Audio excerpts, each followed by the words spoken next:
कैसे हैं? आशा करता हूँ बहुत अच्छे होंगे और आज हम लोग करने वाले हैं आरआरबी ग्रुप डी एग्ज़ाम 2025 के लिए फुल मॉक टेस्ट, ठीक है? मॉडल सेट भी कह सकते हैं, फुल मॉक टेस्ट भी आप कह सकते हैं, सेम टू सेम इसी तरीके के आपको जो है एग्ज़ाम हॉल में प्रश्न पूछे जाएँगे। तो ये मॉडल सेट जो है आपके लिए बहुत इम्पोर्टेंट होने वाला है यदि आप एग्ज़ाम 2025 में देने वाले हैं तो, ठीक है? जिस तरीके से आपके प्रश्न पूछे जाएँगे, जैसे रीज़निंग हो गया, तो रीज़निंग में 30 ठो प्रश्न पूछा जाएगा, तो 30 ठो रीज़निंग कराऊँगा। साइंस के आपके 25 ठो प्रश्न पूछे जाएँगे, तो यहाँ पे 25 ठो साइंस कराऊँगा। 20 ठो जीके के प्रश्न आपके एग्ज़ाम हॉल में पूछे जाएँगे, 20 ठो इस क्लास में आपको जीके मिलेगा और 25 ठो आपके मैथ पूछे जाएँगे, तो मैथ को हम लोग यहाँ पे करेंगे। तो आप जो है इस तरीके से फुल मॉडल सेट आप कह सकते हैं, आपको जो है यहाँ पे फुल टू फुल प्रोवाइड होने वाला है। तो अच्छे तरीके से यदि आप इस क्लास को देख लेते हैं तो मेरा मानना है कि एग्ज़ाम का आइडिया आपको बेहतर तरीके से लग जाएगा और इस क्लास से 100% है कि सीधा प्रश्न आपके एग्ज़ाम हॉल में पूछे जाएँगे, ठीक है? तो जो भी मैं क्लास आपका करा रहा हूँ वो बहुत इंपॉर्टेंट है। एक आपका ये चौथा क्लास है, इसके पहले हम लोगों ने 3 ठो क्लास को कंप्लीट किया हुआ है, ठीक है? मॉडल सेट को 3 मॉडल सेट आपके करा दिया हूँ मैं। यदि आपने नहीं देखा है तो प्लीज़ आप लोग जाइए, चैनल पे प्लेलिस्ट बना हुआ है, उसमें तीनों ही क्लास आपको मिल जाएगा, ठीक है? तो बेहतर तरीके से उसको आप लोग कर सकते हैं और बेहतर स्कोर आप लोग प्राप्त कर सकते हैं अगर सिलेक्शन लेना है तो। क्योंकि ये क्लास जो है आपको सिलेक्शन दिलाने वाली क्लास है और डेली ही प्रोवाइड होगा, ठीक है? तो आपसे एक रिक्वेस्ट है कि इस तरीके के क्लास को जो भी मेरे दोस्त जो है अब तक लाइक नहीं किए हैं, ठीक है? तो प्लीज़ इस क्लास को लाइक कर दीजिए और चैनल पे नए आए हैं तो प्लीज़ सब्सक्राइब कर लीजिएगा ताकि जो है हर एक क्लास की नोटिफ़िकेशन आप तक मिलता रहे और मेरे जो है जितने भी मेरे दोस्त हैं जो इस क्लास को डेली चाहते हैं कि डेली क्लास प्रोवाइड है तो इसको अपने ग्रुप में शेयर कर दीजिएगा, ठीक है? अब चलिएगा पहला जो है साइंस के प्रश्नों को सॉल्व करेंगे, फिर रीजनिंग के प्रश्नों को देखते हैं। कह रहा है कि किस ग्रंथि को मास्टर ग्रंथि कहा जाता है? तो जब भी आपसे पूछा जाए कि किस ग्रंथि को मास्टर ग्रंथि कहा जाता है तो प्यूटरियोटिक ग्रंथि को जो है यहाँ पे आपको याद रखना है, प्यूटरियोटिक ग्रंथि को जो है मास्टर ग्रंथि कहा जाता है, ठीक है? नेक्स्ट प्रश्न, अगला प्रश्न देखिएगा आपके सामने आ चुका है। क्या कह रहा है आपका अगला प्रश्न? किस विटामिन में कोबाल्ट पाया जाता है? दूसरे प्रश्न का उत्तर बताना है। जैसे कि मैंने आप लोगों को हमेशा भी बताया है कि दूसरे का बी हो रहा है कि ए हो रहा है कि सी हो रहा है, इस तरीके से आपको जो है कमेंट बॉक्स में आपके उत्तर आने चाहिए, ठीक है? जो टेस्ट देगा, हमेशा जो टेस्ट देगा उसका स्कोर और जो केवल वीडियो को देखेंगे उसका स्कोर बहुत का अंतर आएगा। तो ये मैंने आपको पहले भी क्लास में समझा दिया है इस तरीके के फ़ायदे, ठीक है? क्योंकि एग्ज़ाम हॉल में कोई आपको बताने वाला नहीं होगा। तो यहाँ पे जो है आप अपने मन से प्रश्नों को सॉल्व कीजिए, जो नहीं आता है उसको नोट कीजिए, ठीक है? तो ये जो है किस विटामिन में कोबाल्ट पाया जाता है? तो बी12 जो है आपको याद रखना है, ऑप्शन नंबर बी। नेक्स्ट प्रश्न की ओर चलेंगे और अगला प्रश्न आपके सामने है। सारे ही प्रश्न आज के बहुत इंपॉर्टेंट है, ठीक है? कह रहा है कि विद्युत एवं ऊष्मा का सर्वोच्च चालक कौन है? विद्युत और ऊष्मा का सर्वोच्च चालक कौन है? बताने की कोशिश कीजिएगा कि तीसरे का राइट उत्तर क्या होने वाला है? बेहतर है, बहुत बेहतर प्रश्न है आपके एग्ज़ाम के लिए साइंस के ये। साइंस के 25 ठो ही प्रश्न आपके एग्ज़ाम हॉल में देगा, परंतु 25 ठो में 25 ठो यदि आप लाना चाहते हैं, तो आप बेहतर तरीके से डेली क्लास जॉइन कीजिए। तो चाँदी जो है आपका जो है विद्युत और ऊष्मा का सबसे जो है सर्वोच्चतम चालक होता है। नेक्स्ट प्रश्न देखिएगा आप लोगों के सामने आ चुका है कि मानव मस्तिष्क का वज़न कितना होता है? मानव मस्तिष्क का वज़न कितना होता है? बताने की कोशिश करेंगे। चौथे प्रश्न का राइट उत्तर क्या होने वाला है? बेहतर है, बहुत बेहतर प्रश्न है और आपको याद रखना है कि मानव मस्तिष्क का जो वज़न होता है, वो जो है 1350 ग्राम होता है, ऑप्शन नंबर सी। अब चलिएगा अगले प्रश्न की ओर चलते हैं और अगला प्रश्न आपके सामने है और इसके पहले एक और बात बता दूँ कि यदि आप चाहते हैं इस क्लास का पीडीएफ लेना, ठीक है? तो पीडीएफ जो है डेली ही हम लोग पीडीएफ प्रोवाइड करते हैं आप लोगों को फ्री में, ठीक है? इस क्लास के पीडीएफ जो है आपको फ्री में मिल जाएगा कहाँ पे? तो इस वीडियो के डिस्क्रिप्शन में जो है आपको लिंक दिया गया होगा, उस पे जो है आप लोगों को क्लिक करना है, आप ग्रुप में जॉइन हो जाइएगा और डेली क्लास का पीडीएफ आपको फ्री में मिलेगा ताकि करेंगे। कह रहे हैं मानव शरीर का जो है सामान्य तापमान कितना होता है? मानव शरीर का जो है सामान्य तापमान कितना होता है आपको ये बताना है। तो पांचवे का जो है राइट उत्तर होगा जो है 37 डिग्री, ठीक है? अगला प्रश्न देखिएगा आप लोगों के सामने आ चुका है। क्या कह रहा है कि पित्त किस अंग में पाया जाता है? पित्त जो होता है वो किस अंग में पाया जाता है बताइएगा। तो पित्त जो है आपको याद रखना है कि ये पित्ताशय में पाया जाता है। ऑप्शन नंबर ए जो है बिल्कुल आपके राइट उत्तर हो जाएगा, ठीक है। बढ़ते चलेंगे, यहाँ पे जीके और साइंस के प्रश्नों में टाइम नहीं लेंगे, क्योंकि मैथ और जो है रीजनिंग में यहाँ पे टाइम लगने वाला है। सॉल्व करने वाला प्रश्न वही है। सौर ऊर्जा किससे प्राप्त होता है? जो सौर ऊर्जा है ये किससे प्राप्त होता है? सबसे ये सरल प्रश्न कह सकते हैं, सभी के उत्तर यहाँ पे 100% आने चाहिए। कोई भी गलती नहीं करेगा इस प्रश्न में, क्योंकि ये सबसे हलवा प्रश्न यहाँ पे होने वाला है। तो आपका राइट उत्तर क्या बनेगा? सूर्य से सौर ऊर्जा हमको प्राप्त होता है, ठीक है। अगला प्रश्न कह रहा है कि सिगरेट लाइट कौन सी गैस भरी जाती है? जो सिगरेट लाइट है उसमें कौन सी गैस भरी होती है, ये आपसे पूछा गया है। तो बताइएगा कि 8वें प्रश्न का जो सही उत्तर है वो क्या होने वाला है। सिगरेट लाइट में कौन सी गैस भरी जाती है, बताइएगा। सभी लोग मेरे दोस्त जो देख रहे हैं वो बताने की कोशिश करेंगे, तो आपका उत्तर आएगा ब्यूटेन। ब्यूटेन गैस भरा जाता है। ऑप्शन नंबर ए जो है इस प्रश्न का राइट उत्तर होगा। अगला प्रश्न कह रहा है कि बॉक्साइड किस धातु का अयस्क है? बॉक्साइड किस धातु का अयस्क है? आज के सारे ही प्रश्न आपके लिए बहुत इंपॉर्टेंट है, ठीक है। तो आप इस क्लास को नोट जरूर कर लीजिएगा एक जगह कभी किसी कॉपी में। तो आपके उत्तर आएगा एल्यूमिनियम। ऑप्शन नंबर बिल्कुल आपका राइट उत्तर हो जाएगा, ऑप्शन नंबर ए। नेक्स्ट प्रश्न देखिएगा, आप लोगों के सामने आ चुका है।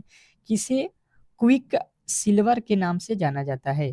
किसे क्विक सिल्वर के नाम से जाना जाता है? बताने की कोशिश करेंगे सभी लोग कि जो है इस प्रश्न का सही उत्तर क्या होने वाला है।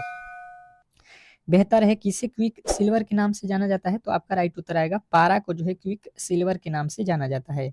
नेक्स्ट प्रश्न देखिएगा, आप लोगों के सामने आ चुका है कि विद्युत बल्ब का तंतु मतलब फिलामेंट जो होता है वो किसका बना होता है?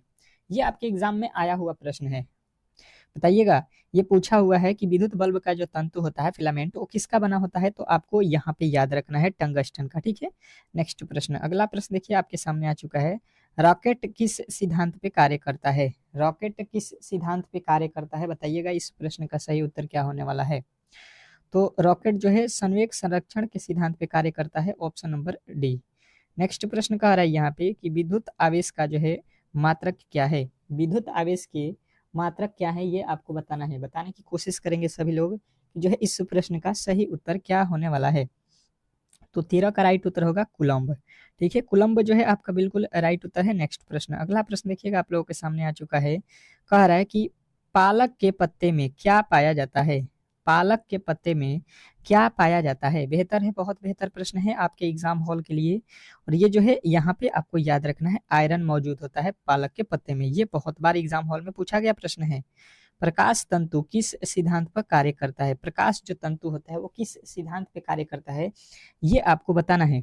बताइएगा कि प्रकाश तंतु किस सिद्धांत पे कार्य करता है? तो पूर्ण आंतरिक परावर्तन पे। नेक्स्ट प्रश्न देखिएगा, आप लोगों के सामने आ चुका है। निम्न में से कौन सा रंग प्राथमिक रंग नहीं है? निम्नलिखित में से कौन सा रंग है जो प्राथमिक रंग नहीं है? बताने की कोशिश कीजिए सभी लोग कि इस प्रश्न का जो सही उत्तर है वो क्या होने वाला है। तो आपका राइट उत्तर आएगा ये जो है काला रंग जो है प्राथमिक रंग नहीं होता है, ठीक है। नेक्स्ट प्रश्न कह रहा है यहाँ पे कि विटामिन ई की कमी से कौन सा रोग होता है? ये बहुत इंपॉर्टेंट प्रश्न है, ठीक है। विटामिन ई की कमी से कौन सा रोग होता है ये आपको यहाँ पे पूछा गया है, ठीक है। तो इसमें से बहुत सारे लड़के को जो है यहाँ पे मालूम नहीं होगा। ये नपुंसकता जो है बीमारी होती है, ये विटामिन ई की कमी से होती है, ठीक है। तो ऑप्शन नंबर बी जो है आपको राइट करना था। अब जो है यहाँ पे बताना है कि विटामिन जो है किसकी कमी से, विटामिन कौन सी कमी हो जाए तो बेरी बेरी रोग होती है। ये सबका जो है कमेंट बॉक्स में उत्तर आना चाहिए, ठीक है। नेक्स्ट प्रश्न, अगला प्रश्न कह रहा है कि जब टिकिया काटती है, चींटियां काटती हैं तो कौन सा अम्ल छोड़ती हैं? जो चींटी होती है, ठीक है, वो काटती हैं तो वो कौन से अम्ल जो है छोड़ती हैं, ये आपको बताना है। मतलब चींटी के डंक में कौन सा अम्ल होता है, इस तरीके से प्रश्न आपको यहाँ पे मालूम होगा। तो फार्मिक अम्ल जो है उनके जो है डंक में होता है, ठीक है। नेक्स्ट प्रश्न देखिएगा, आप लोगों के सामने आ चुका है कि शरीर में ऊर्जा प्राप्त करने का जो है सबसे अच्छा स्रोत क्या है? शरीर में ऊर्जा प्राप्त करने का सबसे अच्छा स्रोत क्या है, बताइएगा।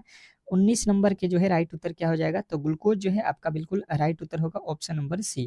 नेक्स्ट प्रश्न देखिएगा, आप लोगों के सामने आ चुका है। क्या कह रहा है यहाँ पे कि लाल सड़न रोग किसमें होता है? लाल सड़न रोग जो है किसमें होता है, बताइएगा। इस प्रश्न का सही उत्तर क्या होने वाला है?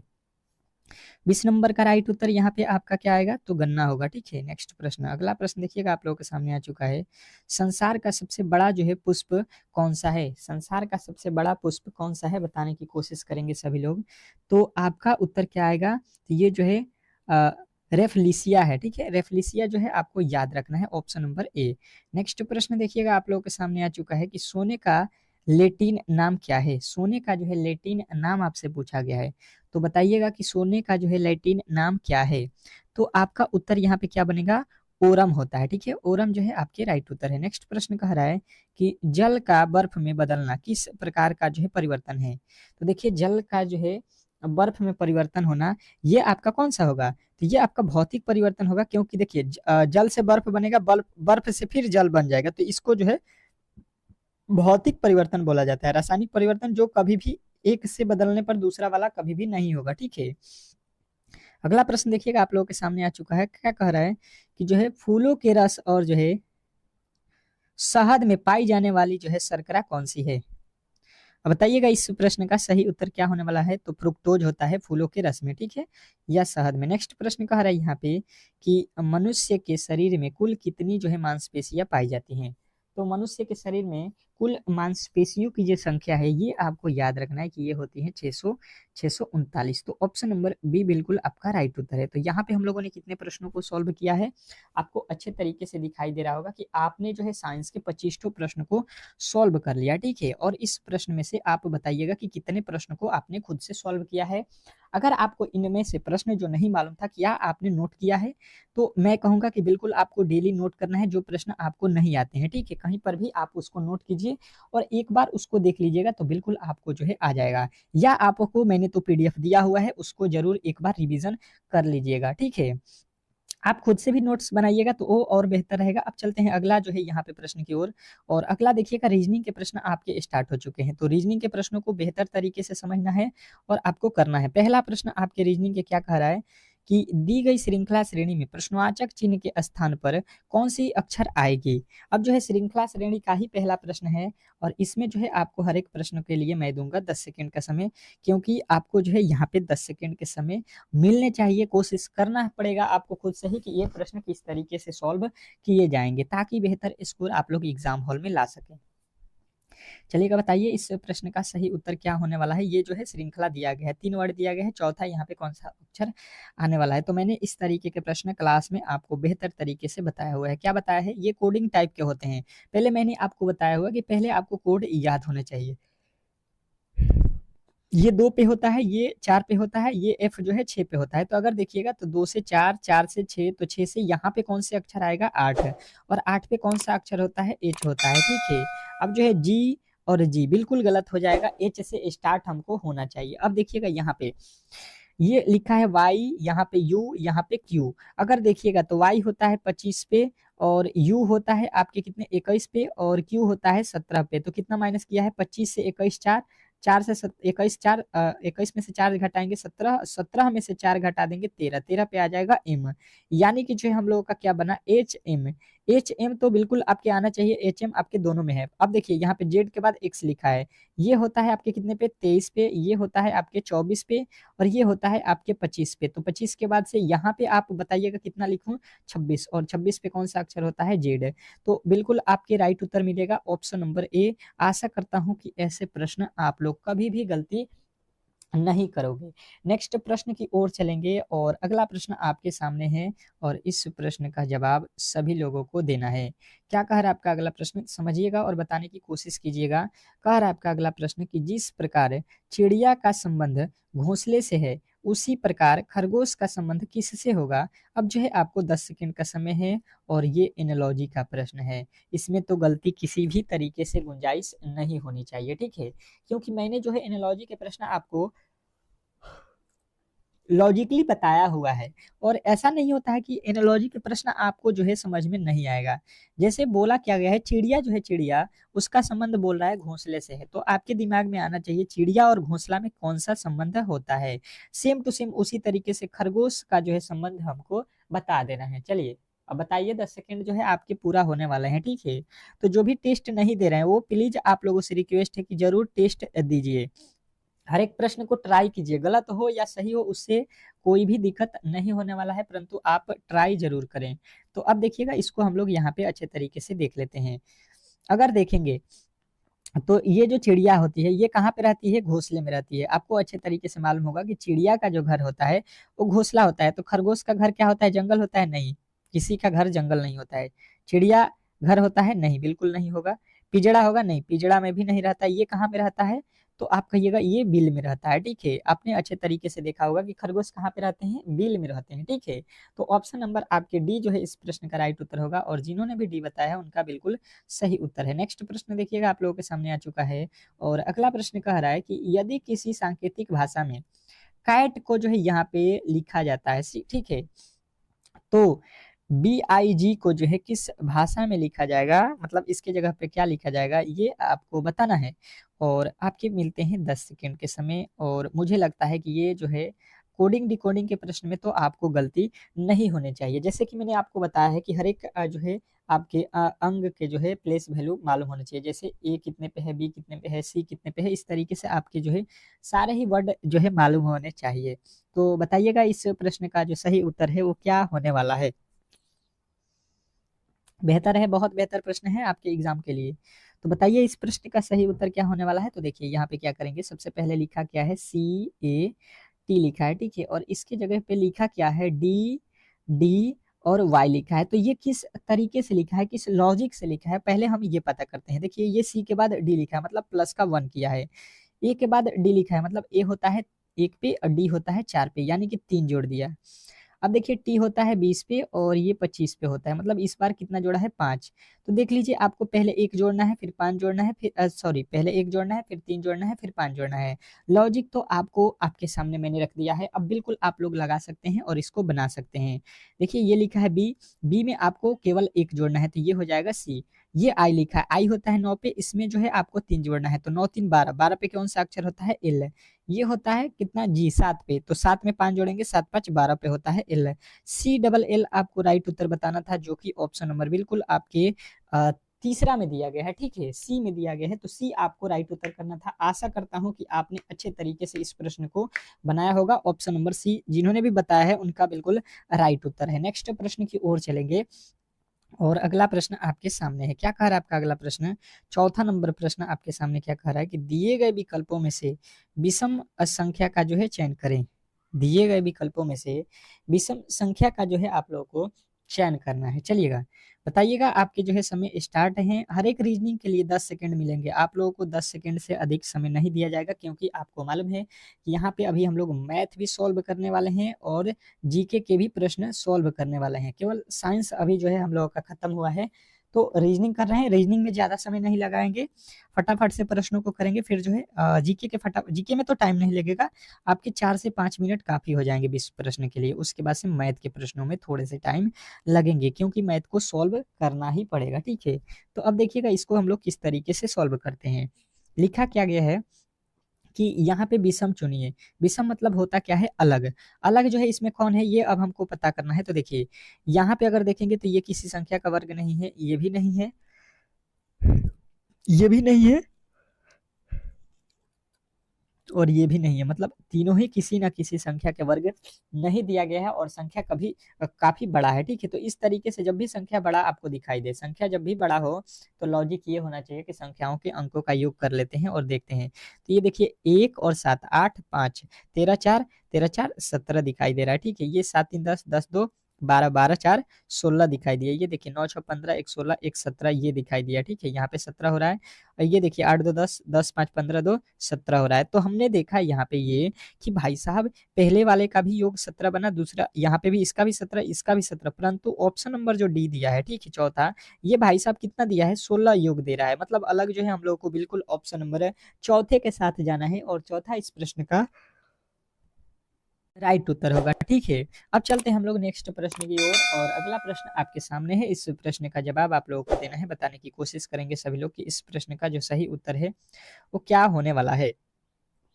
कह रहा है कि PQRS ताश खेल रहे हैं, कोई दिक्कत नहीं है, ताश खेल रहे हैं, 4 व्यक्ति हैं, कितने हैं, 4, PQRS। कह रहा है P और Q आपस में जोड़ीदार हैं। ठीक है, ताश खेल रहे हैं, तो जोड़ीदार का मतलब क्या होता है, एक यहाँ पे बैठेगा तो इसके एक सामने यहाँ पे बैठेगा, ये दोनों ही पार्टनर होंगे, जोड़ीदार होंगे। ठीक है, और एक यहाँ पे बैठेगा तो इसका जोड़ीदार इधर होगा, इसी तरीके से बोला जा रहा है।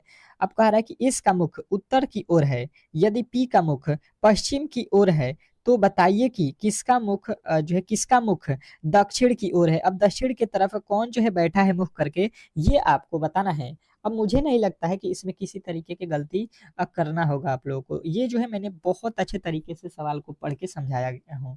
तो आप जब सवाल को अच्छे तरीके से पढ़ के समझाया जाए तो आप तुरंत ही सॉल्व करना स्टार्ट करें। जिस तरीके से मैंने बताया है उस तरीके से कीजिए, प्रश्न बन जाएंगे।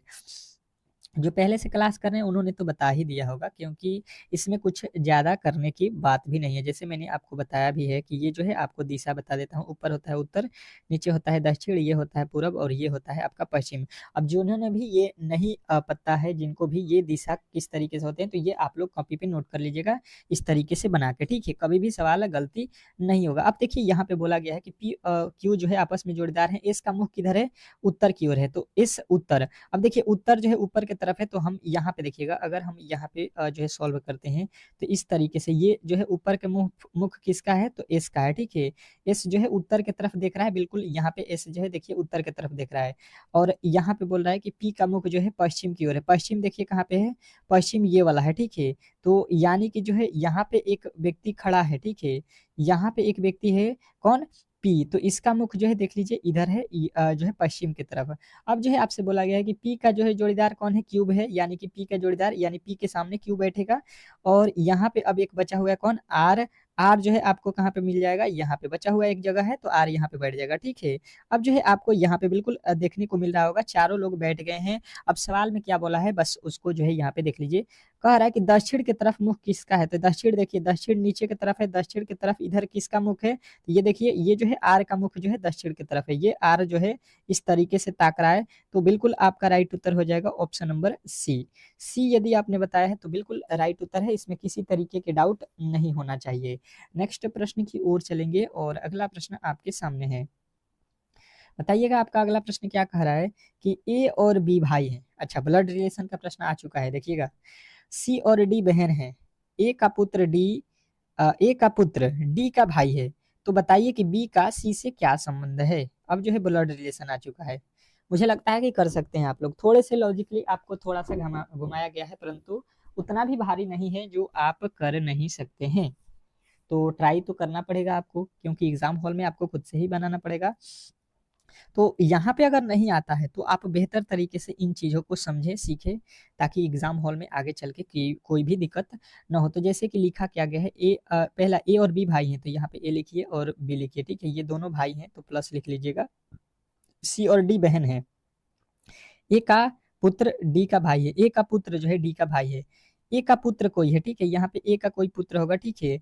पुत्र जो है डी का भाई है, यानी कि डी जो है यहाँ पे हो जाएगी डी, और जो है सी बहन है। डी और सी बहन है, यानी कि ये दोनों बहन हैं, और इनका एक भाई यहाँ पे है कोई, ये हमको नहीं मालूम है, ठीक है।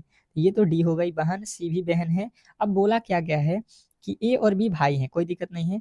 तो ये प्रश्न में देखिए, बी का सी से क्या संबंध है, मतलब सी का कौन लगता है, बी। ये सी है, इसका जो है बी क्या लगता है, तो देखिए इसका ये बेटा हुआ, तो ये कौन है, उसकी जो है बेटी हो जाएगी, ये भी बेटी होगी। क्यों, क्योंकि ये जो है इसके बहन है, ठीक है। तो ये तीनों ही इसके लड़के हैं, और इसका जो है ये बी कौन है, ए का बी कौन है, भाई है। तो देखिए ये जो है अपने इसके ए कौन हुआ, पिता हुआ, और पिता का भाई कौन लगता है, चाचा लगता है। तो बिल्कुल आपको जो है राइट उत्तर यहाँ पे ऑप्शन नंबर बी के साथ जाना है। तो आशा करता हूँ कि ये प्रश्न भी आपको बेहतर तरीके से समझ में आ गया होगा। नेक्स्ट प्रश्न की ओर चलते हैं और अगला प्रश्न आपके सामने है। क्या कह रहा है आपके सामने कि जो है 6 विद्यार्थी A B C D E F एक जो है कतार में खड़े हैं, ठीक है, कोई दिक्कत नहीं है। कह रहा है कि बीच बी और जो है बी जो है एफ और डी के बीच में है। बी कौन है, बी। बी जो है एफ और डी के बीच में है। ई जो है ए और सी के बीच में है। ए जो है एफ और डी के बगल में नहीं है। सी जो है डी के बगल में खड़ा नहीं है। तो बताइए कि एफ के निम्नलिखित में से कौन सा जो है जोड़ा बीच में है। अब देखिएगा, बहुत बेहतरीन प्रश्न है, बहुत बेहतरीन इसको आप लोग कह सकते हैं, और ऐसा ही प्रश्न आपको एग्जाम हॉल में भी देखने को मिलेगा। तो चलिएगा इसको पहले सॉल्व करते हैं, किस तरीके से समझने की कोशिश करते हैं। यहाँ पे थोड़े से जगह ले लेते हैं। अब जो है बोला क्या गया है, उत्तर की तरफ मुख है, तो उत्तर जो है कहाँ पे होता है, ऊपर की तरफ। अभी मैंने आपको दिशा भी बताया था। ये कितने लोग हैं, 6 ठो लोग हैं, ठीक है। तो ये कितने हो गए, 6 ठो लोग हो गए, ठीक है। अब जो है बोला क्या गया है कि बी जो है एफ और डी के बीच में है। बी कहाँ पे है, मान लीजिए बी अगर यहाँ पे है तो एफ और डी के बीच में, अगर डी यहाँ पे हो जाएगा एफ यहाँ पे हो जाएगा, इनके बीच में हो गया। अच्छा जी, ये पलट भी सकता है, कहीं एफ इधर भी हो सकता है और डी इधर भी हो सकता है। अब कह रहा है ई जो है ए और सी के बीच में है। अब कह रहा है ए जो है एफ और डी के बगल में नहीं है, ए जो है एफ और डी के बगल में नहीं है। अच्छा, ए जो है ए यहाँ पे नहीं होना चाहिए, यानी ए यहाँ पे होगा। अच्छा, बोला क्या गया है कि ए और सी के बीच में है। ए और सी के बीच में कौन है, ए और सी के बीच में, ए और सी के बीच में कौन है, आपका ई है, तो ई यहाँ पे होगा। देखिए ए और सी के बीच में है और ए जो है एफ के पास में भी नहीं है, ये भी कंडीशन बोला गया है, बिल्कुल सही है। सी जो है डी में खड़ा नहीं है, सी जो है डी के बगल में खड़ा नहीं है, सी जो है देखिए यहाँ पे है, डी के बगल में थोड़ी ना खड़ा है, तो ये भी बिल्कुल सही बोला गया। अब जो है प्रश्न में आपसे क्या बताया है कि बताइए एफ निम्नलिखित में से कौन से जोड़े के बीच में है, एफ को बताना है। एफ देखिए बी और सी के बीच में बैठा है, यहाँ पे देखिए एफ जो है कहाँ पे बैठा है, यही पूछ रहा है, तो एफ जो है आपके किस जोड़े में है, तो बी और सी। बी और सी आपके बिल्कुल राइट उत्तर हो जाएगा ऑप्शन नंबर ए। तो आशा करता हूं कि ये प्रश्न भी आपने अच्छे तरीके से कर लिया होगा। नेक्स्ट प्रश्न की ओर चलते हैं और अगला प्रश्न आपके सामने है। कह रहा है यहाँ पे कि ए जो है बी से लंबा है। अच्छा जी, बी जो है सी से लंबा है लेकिन डी से नाटा है, तो बताइए कि सबसे लंबा कौन है। अब मजेदार प्रश्न आपके सामने आया हुआ है और इसी में आपको यहाँ पे मजा भी आने वाला है। ठीक है, ऐसे प्रश्नों को करने पे मजा भी है और यहाँ पे रिस्क भी होते हैं, क्योंकि ये प्रश्न थोड़े से कैलकुलेटिव माइंड को करता है। ये कैलकुलेटिव आपको जो है यहाँ पे पेन कलम से नहीं है, ये आपके माइंड को घुमाने वाला प्रश्न होता है। परंतु आप लोग कर सकते हैं, जो डेली प्रैक्टिस करेंगे, डेली क्लास को करेंगे, वो तो इस प्रश्न को बेहतर तरीके से करेंगे। अब जो डेली क्लास में नहीं आ रहे हैं उनके लिए यहाँ पे जो है प्रॉब्लम होने वाली है, तो आप लोगों से रिक्वेस्ट है कि क्लास डेली ही ज्वाइन कीजिए। जो भी मेरे दोस्त जो है चैनल पे नया है तो प्लीज़ आप लोगों से रिक्वेस्ट है कि इस क्लास को लाइक कर दीजिएगा और चैनल को सब्सक्राइब कर दीजिएगा, ये बार बार कहना ना पड़े, क्योंकि आपके लिए ही ये क्लास डेली प्रोवाइड होता है, वो भी फ्री ऑफ कॉस्ट। ठीक है, तो यहाँ पे देखिएगा सबसे पहले बोला क्या गया है अच्छे तरीके से, ये मान लीजिए कि समतल जगह है, ठीक है, और इसी पे सबको खाड़ होना है। कह रहा है कि ये जो है बी से लंबा है, कोई दिक्कत नहीं, ये जो है बी से लंबा है, ए जो है मान लेते हैं कि ये भाई साहब बी है, बी से जो है ए क्या है, लंबा है, ए जो है इनसे लंबा है, कोई दिक्कत नहीं है, ए लंबा हो गया। अब देखिएगा इसके आगे क्या बोल रहा है, इसके आगे चलते हैं हम लोग। कह रहा है बी जो है सी से लंबा है, बी कौन है, सी से लंबा। अब बी जो है सी से लंबा है, बी कौन कहाँ है, सी से लंबा है, तो सी यानी कि इससे छोटा होगा बी से, तब तो बी लंबा होगा। अब देखिए बी लंबा हो गया। अब कह रहे डी से नाटा है, डी से नाटा है कौन, डी से नाटा है बी। बी की बात कर रहे हैं कि बी जो है सी से तो लंबा है लेकिन डी से नाटा है, डी से नाटा है यानी कि डी जो है यहाँ पे हो सकता है, डी से नाटा हो जाएगा। तो बताइए कि इनमें से सबसे लंबा कौन सा है, तो देखिए डी को यहाँ पे भी लिखा जा सकता है और यहाँ पे भी लिखा जा सकता है, ऐसा यहाँ पे भी लिखिएगा तो डी से नाटा भी होगा कि नहीं, और यहाँ पे लिखेंगे तो इससे भी होगा। परंतु ये ए से नहीं बोला गया है कि डी छोटा है कि बड़ा है, ये तो कंफर्म नहीं हुआ है कि डी कहाँ पे रखेंगे, यहाँ पे भी रख सकते हैं और यहाँ पे भी रख सकते हैं। तो हमें यहाँ से बोला गया है सबसे लंबा कौन है, तो ये सबसे लंबा हमें बताना मुश्किल है, क्योंकि यहाँ पे भी डी आ सकता है तो डी सबसे लंबा हो जाएगा, यहाँ पे तो ए सबसे लंबा हो जाएगा। तो इस तरीके से हमको ऑप्शन नंबर जो है डी के साथ जाना है। तो आशा करता हूँ कि ये प्रश्न भी आपको बेहतर तरीके से समझ में आ गया होगा। नेक्स्ट प्रश्न की ओर चलते हैं और अगला प्रश्न आपके सामने है। अब इसमें तो गलती की गुंजाइश नहीं होनी चाहिए, क्योंकि मैंने इस तरीके के प्रश्न पिछले भी क्लास में एक आपको कराया था। अशोक को याद है कि उसकी माँ का जन्मदिन जो है 14 और 17 मार्च के बीच में है, जबकि उसकी जो है बहन को याद है कि उसकी माँ का जन्मदिन 15 मार्च के बाद लेकिन जो है 19 मार्च के पहले है। यदि दोनों का जो है कथन सत्य है तो बताइए कि अशोक की माँ का जो है जन्म किस मार्च को हुआ था, ये आपको बताना है। अब मजेदार आपके प्रश्न सामने आ चुका है, और जो उन्होंने भी पिछले वाले क्लास को देखा है तो वो तो हमें लगता है कि बता दिए होंगे। अब जो नहीं देखे हैं उनके लिए प्रॉब्लम खाड़ है, क्योंकि इस तरीके के प्रश्न भी आपको जब एग्जाम हॉल में देखने को मिलेगा तो आपको वहां पे जो है दिक्कत होने वाली है, और जो क्लास करके गया होगा वो तो फटाफट बनाएगा। तो यही आपको ध्यान देना है कि डेली क्लास कीजिए और उन्हीं प्रश्नों को पढ़िए जो आपके एग्जाम हॉल में आने वाले हैं। ठीक है, सिलेबस के अकॉर्डिंग पढ़िए। तो ये क्लास मैंने सिलेबस के अकॉर्डिंग और प्रीवियस ईयर के अकॉर्डिंग बनाया हुआ है। ठीक है, कभी भी यहाँ से आप लोगों को जो है दिक्कत नहीं होने वाला है। तो अब देखिएगा यहाँ पे हुआ क्या है, अच्छे तरीके से समझ लेते हैं। बोला क्या है, अशोक है उसको याद है कि उसकी माँ का जन्मदिन किस में है, तो 14 से लेके 17 के बीच में इसको याद है, कितना 14 और 17 के बीच में। उसके बाद से जो है उसकी बहन है एक, उसको याद है कि नहीं, उसकी माँ का जन्मदिन जो है 15 से लेके और जो है 19 के बीच में है। तो हमने यहाँ पे देखा ये कि भाई साहब ये जो है 14 से 17 के बीच में याद है, यानी 14 के बाद इसको 15 याद है, 15 के बाद 16 याद है, ठीक है। ये 15 से 17 के बीच में है, यानी कि 15 के बाद 16 भी याद है इसको, 17 भी याद है और इसको 18 तारीख, यानी कि ये 3 दिन डाउट में है। तो अब देखिए ये कह रहा है कि 14 और 17 के बीच में, यानी 14 और 17 तो इसको कभी भी नहीं होने वाला है, ठीक है। ये 15 और 19 को कह रही है, यानी इसके बीच में कह रही है, तो बीच वाला ही हिस्सा होगा, ये तो पहले वाला होगा नहीं, तो ये काट दीजिए। अब जो है देखिए इसको 15 16 याद है, इसको जो है 16 17 18 याद है। अब दोनों को कौन सा याद हो रहा है, देखिए इसको भी 17 हम याद है और इसको भी 17 तारीख अच्छे तरीके से याद है, यानी कि जो है यहाँ पे सॉरी 16 तारीख याद है। तो दोनों को 16 तारीख याद है, यानी कि दोनों ही कह रहे हैं कि 16 तारीख का ही इनका बर्थडे था, यानी ऑप्शन में जो है आपको 16 तारीख बताना है, ठीक है। यानी उसकी माँ का जन्मदिन जो है 16 तारीख को जो है याद है। नेक्स्ट प्रश्न देखिएगा आप लोगों के सामने आ चुका है। निम्नलिखित श्रृंखला में ऐसे कितने 5 है जिनके ठीक पहले 6 है हो तथा ठीक बाद में 7 हो। अब बताइएगा, ये प्रश्न बताइएगा, बताने की कोशिश करेंगे सभी लोग कि इस प्रश्न का सही उत्तर क्या होने वाला है। इंपॉर्टेंट है, बहुत इंपॉर्टेंट प्रश्न है ये आपके एग्जाम के लिए, और ऐसे प्रश्नों को आप लोगों को अच्छे तरीके से करना आना चाहिए। टाइम भी बहुत कम लेता है ये, और इजी वे में ये प्रश्न सॉल्व भी हो जाते हैं, ठीक है। तो बताइए इस प्रश्न का राइट उत्तर क्या होने वाला है। तो प्रश्न को अगर आपने अच्छे तरीके से पढ़ लिया हो तो गलती तो नहीं करेंगे। क्यों कहा है कि ऐसे कितने 5 हैं, ठीक है। 5 ऐसे कितने लिखे गए हैं जिनके ठीक पहले 6 है, ठीक पहले 6 लिख लीजिए और ठीक बाद में 7 है। मतलब अगर आप देखिएगा तो यहाँ पे कितना लिखा है 657। मतलब यहाँ पे आपको ऊपर जो है देख लीजिए कि 657 कितने बार लिखा गया है। 657 657 आपको देखना है, ये 657 नहीं है, 675 है, ये नहीं होगा। 657 यहाँ पे लिखा गया है, बिल्कुल आपको यहाँ पे दिखाई देगा 657। उसके बाद से 657 657 ये देखिएगा 657। अब देखिएगा यहाँ पे 657 केवल कितने बार लिखा गया है, 657 आपको केवल और केवल 2 बार लिखा गया है, ठीक है। तो आपके उत्तर आएगा ऑप्शन नंबर जो है चौथा, ठीक है। ऑप्शन नंबर यानी कि डी।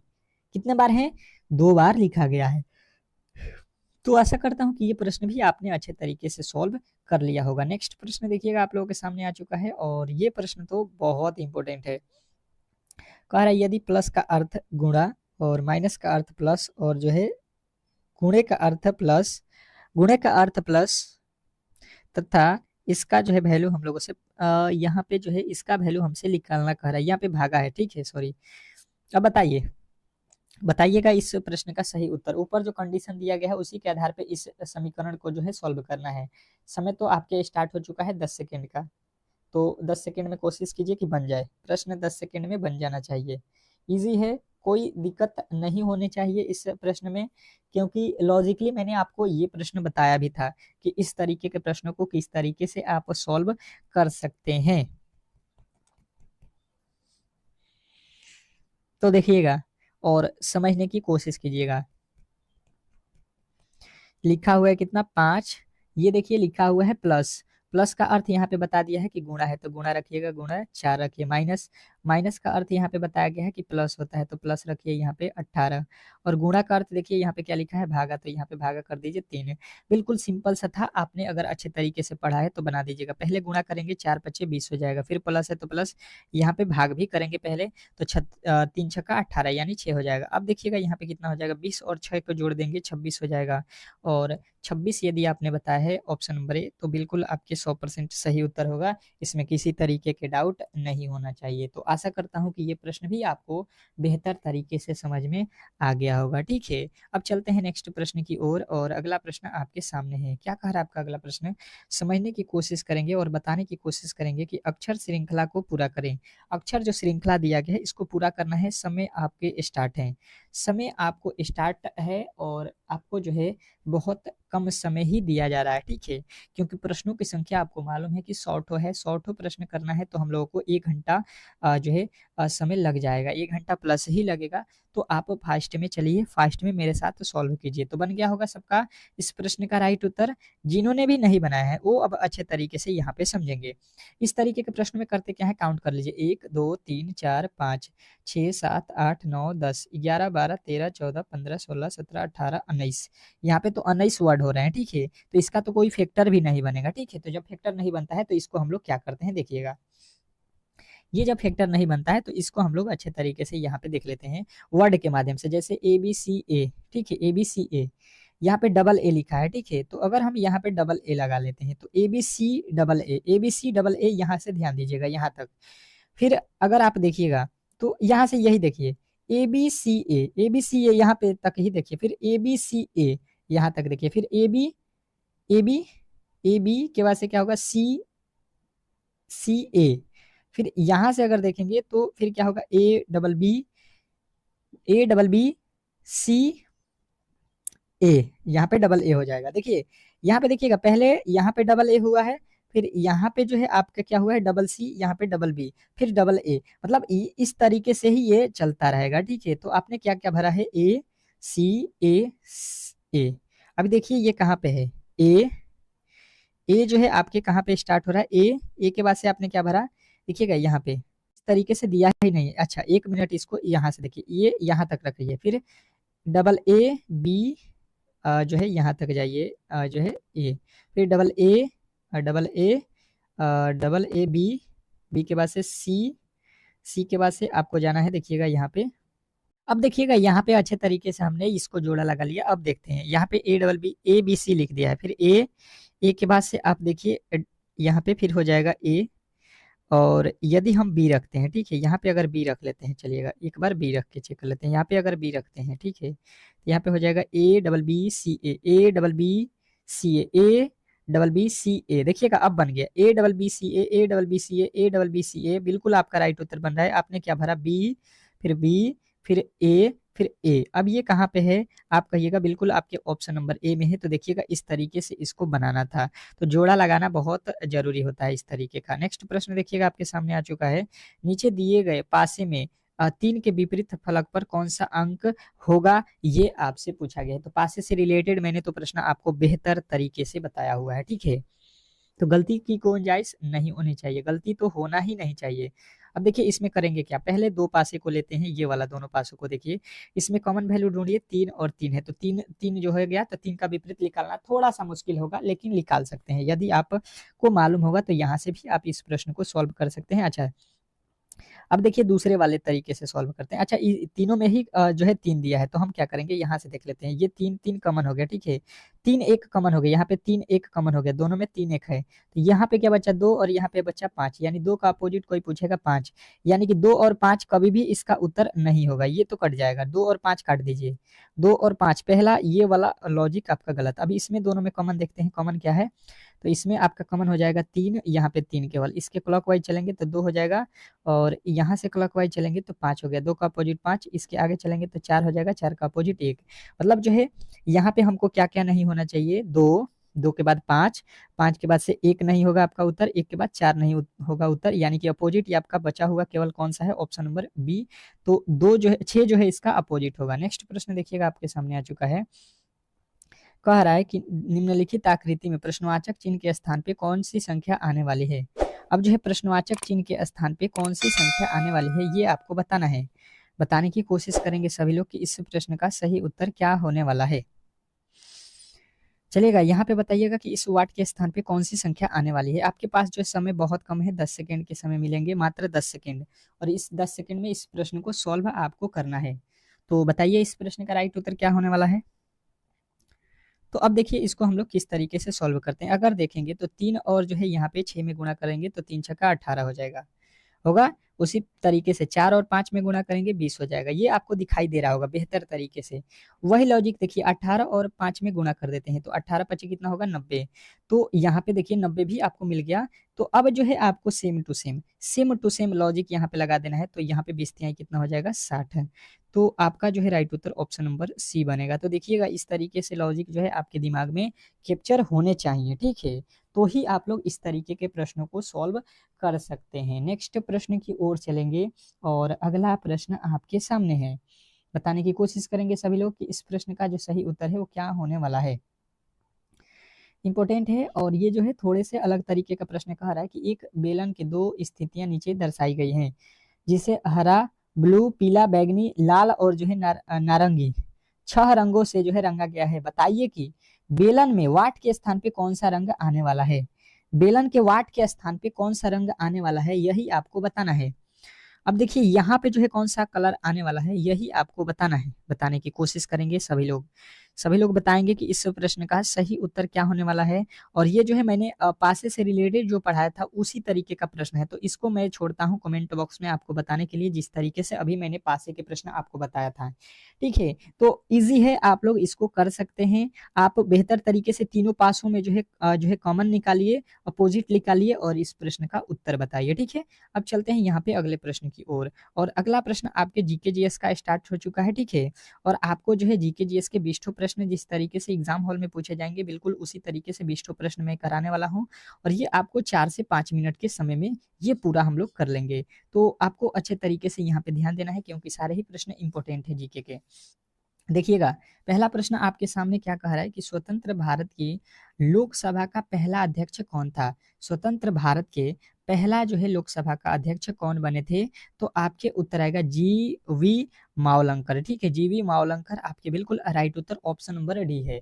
तो नेक्स्ट प्रश्न की ओर चलेंगे और अगला प्रश्न आपके सामने है। क्या कह रहा है आपका अगला प्रश्न, बताने की कोशिश करेंगे सभी लोग कि जो है भारत की, क्या बताना है, भारत की संविधान का संविधानिक जो है सलाहकार कौन थे। भारत की संविधान सभा का संविधानिक सलाहकार कौन थे, तो आपके उत्तर बनेगा कि ये थे आपके सर वी एन राव। ठीक है, सर वी एन राव जो है आपको याद रखना है। नेक्स्ट प्रश्न कह रहा है कि निम्नलिखित में से भारतीय संविधान सभा का अध्यक्ष कौन थे। अब जो है ये मैंने क्लास में भी आपको पढ़ाया हुआ है, बहुत इंपॉर्टेंट प्रश्न है ये, बहुत लोग गलती करते हैं। ठीक है, तो इसमें आपको गलती नहीं करना है, क्योंकि आपने इस प्रश्न को बेहतर तरीके से पढ़ा हुआ है। Doctor Rajendra Prasad, option number आपको किसके साथ जाना है, ऑप्शन नंबर ए। नेक्स्ट प्रश्न, अगला प्रश्न देखिएगा आपके सामने आ चुका है कि भारत के पहले राष्ट्रपति के रूप में डॉक्टर राजेंद्र प्रसाद का जो है चुनाव किया गया था। किस तरीके से चुनाव किया गया था कि भारत के पहले राष्ट्रपति डॉक्टर राजेंद्र प्रसाद जी बने थे। तो आपको बताना है संविधान सभा के द्वारा जो है इनको चुना गया था भारत के पहले राष्ट्रपति। नेक्स्ट प्रश्न देखिएगा आपके सामने आ चुका है कि भारतीय संविधान की समवर्ती सूची की धारणा किस देश के जो है संविधान से ली गई है। भारतीय संविधान की समवर्ती सूची किस जो है देश से लिया गया है, ये आपसे पूछा गया है।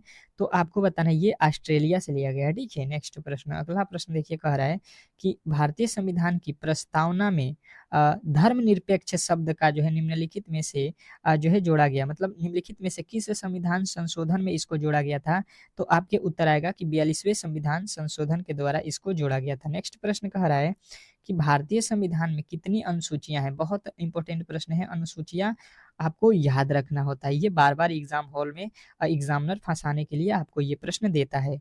तो आपको याद रखना है 12 अनुसूचियां होती है। ठीक है, चलिएगा नेक्स्ट प्रश्न देखिएगा आप लोगों के सामने आ चुका है। कह रहा है कि हमारे संविधान में राजनीति के निदेशक सिद्धांतों की जो है अवधारणा कहाँ से जो है संवैधानिक से ली गई है, किस संवैधानिक से जो है लिया गया है, ये आपको बताना है।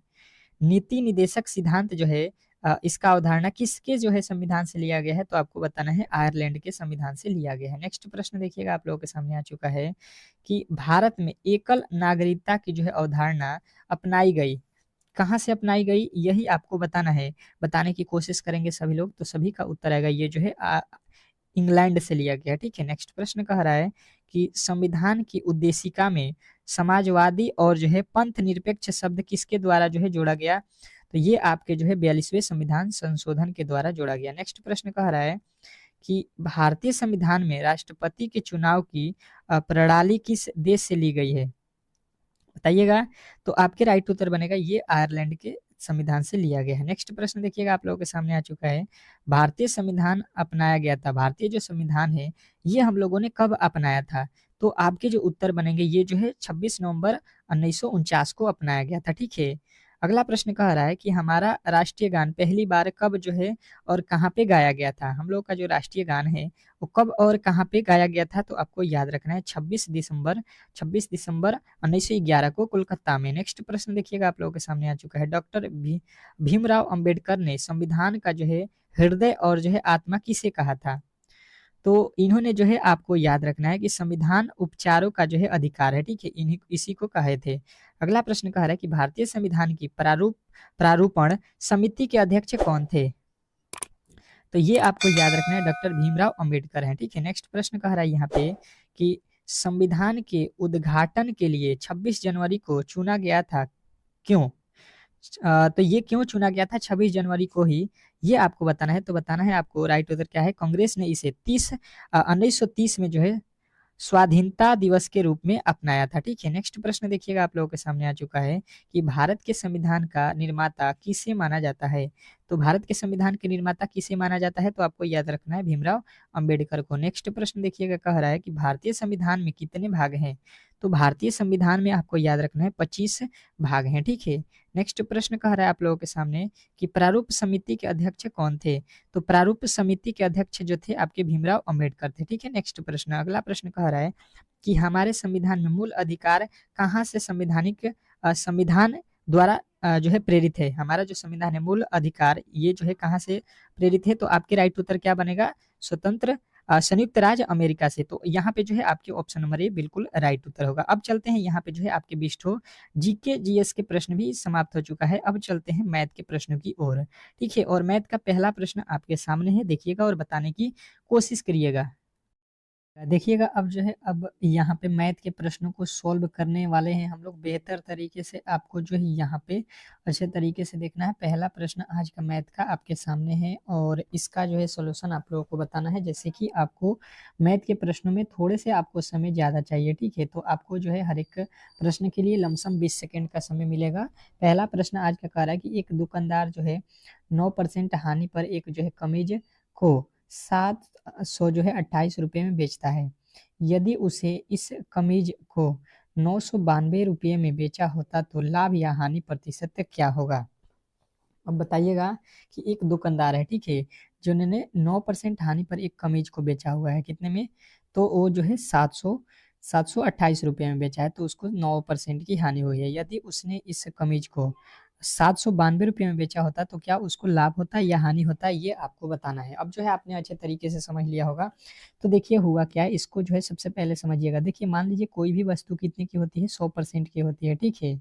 और यहाँ से अगर आपको हानि होता है तो सीधा इसमें से घटाएंगे, और लाभ होता है तो सीधा इसमें हम लोग 100 में जोड़ देते हैं। तो इसीलिए 100 जो है इसको माना जाता है। तो यहाँ पे जो है 9% की हानि हुई है तो 100 में से घटा देंगे, यानी कि हमने यहाँ पे इस वस्तु को कितने में बेचा होगा, तो 93% में बेचा होगा, ठीक है।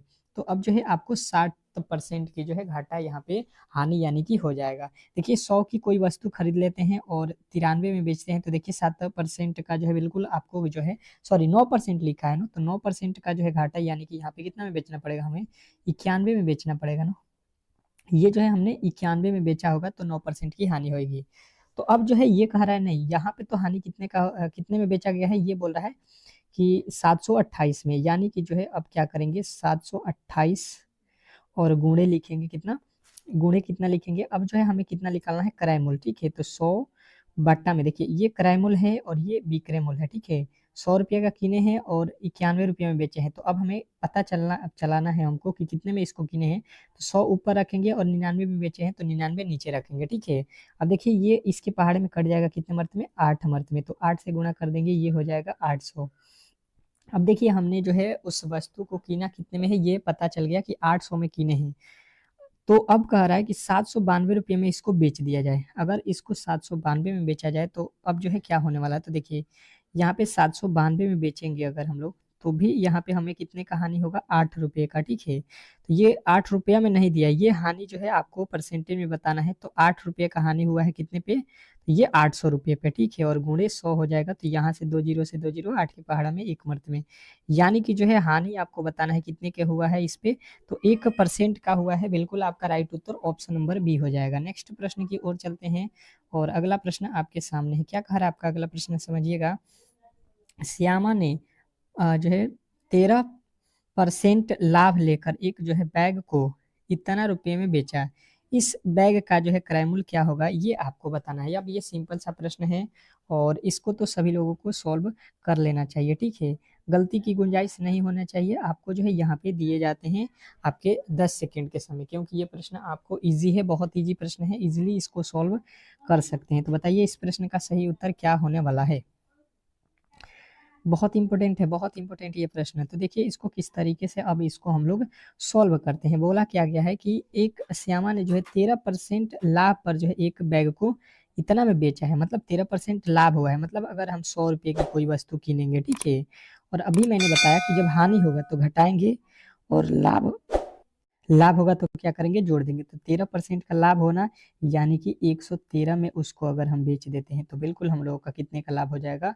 यहाँ पे 100 के वस्तु कीन के और 113 में बेच देंगे तो ये हमें 13% की लाभ हो जाएगी, ठीक है।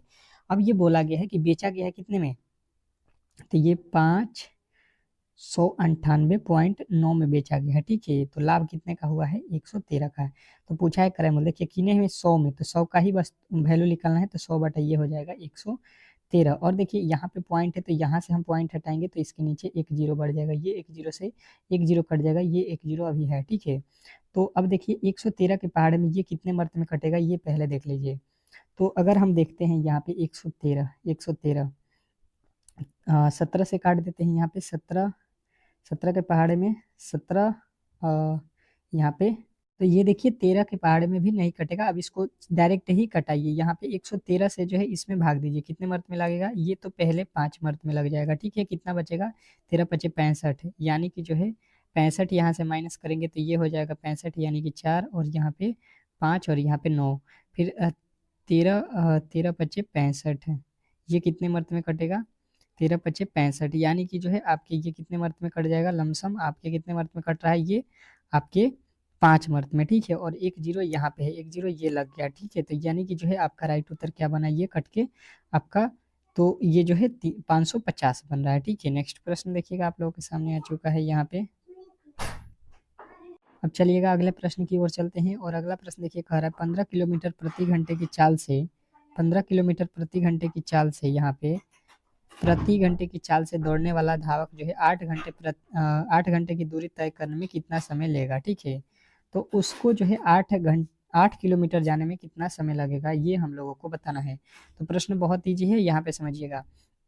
एक जो है व्यक्ति है जो 1 घंटे में कितना किलोमीटर जाएगा, एक जो है 15 किलोमीटर चला जाएगा, ठीक है। 15 किलोमीटर जाने में उसको कितना समय लगेगा, ये जो है आपको 1 घंटा लगेगा, ठीक है। अब जो है यहाँ पे बोला गया है कि नहीं, उसको जो है 8 किलोमीटर ही जाना है, ठीक है, 8 किलोमीटर ही जाना है। तो यहाँ पे आपको बताइए कितना समय लगेगा, ठीक है। तो समय निकालने के लिए हम क्या करेंगे, यहाँ पे देखिए इतना ही दूर जाना है, तो पहले देखिए हम यहाँ से 1 घंटे में कितना जो है होता है मिनट, तो यहाँ पे 60 मिनट में हम कर लेंगे। 60 मिनट में वो कितना जाता है, 15 किलोमीटर। तो 1 मिनट का अगर वैल्यू निकालेंगे 1 मिनट, तो ये हो जाएगा 15/60, और हमें जाना है कितना, कितना जाना है, तो यहाँ पे 8 किलोमीटर जाना है। तो यहाँ पे क्या निकालना है हमें, समय, समय बराबर क्या होता है, दूरी बटा चाल, दूरी बटा चाल हो जाएगा। तो दूरी कितना है, यहाँ पे दूरी हमके जाना है 8, और दूरी बटा चाल, चाल कितने का स्पीड से है, तो ये है 15/60। तो यहाँ पे आ जाएगा 15/60, 60 जो है सीधा ऊपर चला जाएगा, ये 15 चौका 60, 4 मर्द में 8 और 4 में गुणा कर देंगे,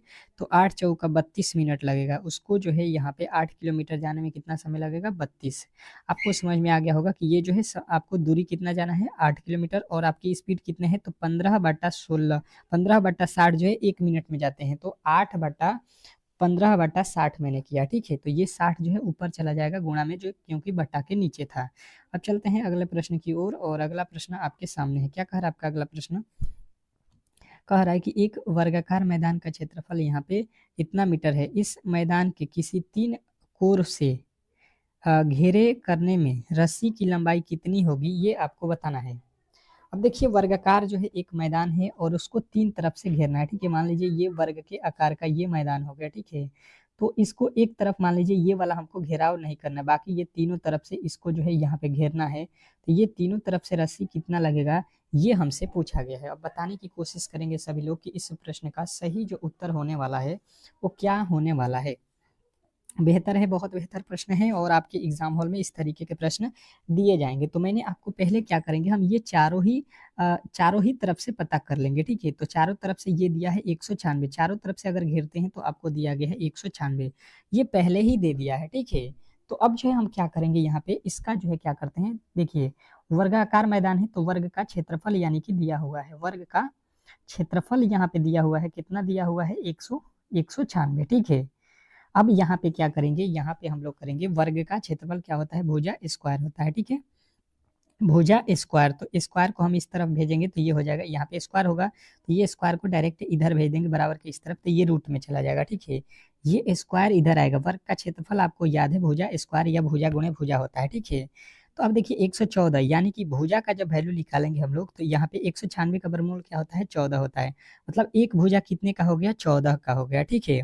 तो अब जो है आपको यहाँ पे मालूम हो गया कि एक भुजा जो है कितने का हो गया, 14 का। तो इस तरीके से जो वर्ग था इसका जो है एक भुजा 14 का, यानी कि ये सभी भुजा 14 14 का ही होगा, ठीक है। तो आपसे तीन तरफ से इसको बोला गया है कि तीन तरफ से इसको जो है रस्सी से गिन दीजिए, तो ये तीन तरफ से गिन दीजिए, 14 14 28 28 और 14 42 मीटर लगेगा रस्सी, ठीक है। और एक तरफ आपको खुला रखना है, ये वाला आपको नहीं गिनना है, तो ये आपने नहीं गिना। तो बिल्कुल आपका राइट उत्तर कौन सा बनना, ऑप्शन नंबर सी। आशा करता हूँ कि ये प्रश्न भी आपको बेहतर तरीके से समझ में आ गया होगा और ऐसे प्रश्नों को कभी भी आप लोग गलती नहीं करेंगे। नेक्स्ट प्रश्न की ओर चलते हैं और अगला प्रश्न आपके सामने है। क्या कह रहा है आपका अगला प्रश्न, ये बहुत बेहतरीन प्रश्न है। यदि एक संख्या का 40% 184 है तो उसी संख्या का जो है 85% का मान जो है आपको निकालना है। अब बताइएगा ये प्रश्न आपका जो है उत्तर क्या होने वाला है, इस प्रश्न का सही उत्तर जो है क्या होने वाला है बताने की कोशिश करेंगे। आपके पास समय बहुत कम है, 10 सेकेंड से अधिक समय इसको बनाने में नहीं लगने चाहिए।